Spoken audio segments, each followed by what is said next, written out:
माननीय सीमांचल का जो पॉपुलेशन बढ़ा है उसमें घुसपैठियों का हाथ है।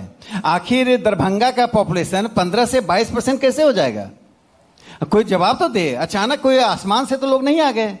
सिस्टमेटिक रूप से भारत के जितने तीर्थ स्थान हैं, जितने हिंदू तीर्थ स्थान हैं, आप इसको नोट कर लीजिए मानक जी, जितने हिंदू वैष्णव देवी से लेकर हिमाचल के जितने शक्तिपीठ हैं, उसके चारों ओर घुसपैठियों को सिस्टमेटिक रूप से बसाने की कोशिश हो रही है। हिंदू तीर्थ स्थानों को घेरने की कोशिश हो रही है। कब से हो रही है? ये लगातार 50 साल से हो रही है। हमारी सरकार आने के बाद हम सचेत हुए हैं। राकेश जी, ये बहुत ही गंभीर आरोप है। गंभीर आरोप नहीं, एक सेकंड राकेश जी, पहली बार सुन रहा हूं ऐसा ये आरोप। रियलिटी मैंने है। ये आरोप पहले नहीं सुना। राकेश जी, एक सेकंड, आप ये कह रहे हैं देश में हिंदुओं के जितने भी धर्म स्थान हैं, उनके चारों तरफ जानबूझकर विदेशों से लाकर मुसलमान इलीगल इमिग्रेंट्स जो कि मुस्लिम हैं उनको बसाया जा रहा है। आप हरिद्वार चले जाइए, आप ऋषिकेश चले जाइए। देश में जब भी कोई ईमानदारी से सर्वे किया जाए, और हम इस बात के लिए सचेत हैं, आप सभी तीर्थ स्थानों को, जितने मेजर तीर्थ स्थान हैं, पहाड़ी क्षेत्रों में, ऐसे ऐसे क्षेत्रों में अचानक मुस्लिम पॉपुलेशन बढ़ रहा है। क्यों? ये क्यों किया गया? किसने किया और क्यों किया? देखिए, एक बात जान लीजिए, कोई क्यों करेगा? धार्मिक स्थल के आसपास मुसलमानों को, वो भी बाहर से आए हुए, क्या मिलेगा? बस देखिए, मैंने जो कहा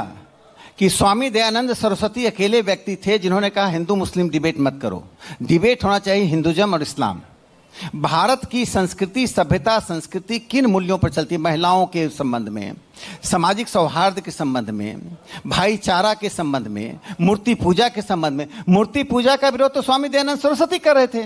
बनारस में उन्होंने 300 पंडितों से 17 नवंबर 1869 कितने घुसपैठिए पकड़ के देश से निकाले? राकेश जी, बनारस में घुसपैठिए निकाले? सिद्दीकी साहब पूछ रहे हैं। बता रहा हूं, असम में हमने कैंप बनाया, कैंप में घुसपैठियों को रखा। देखिए, कांग्रेस पार्टी, इन्हीं की पार्टी दिन रात परेशान हो रही है।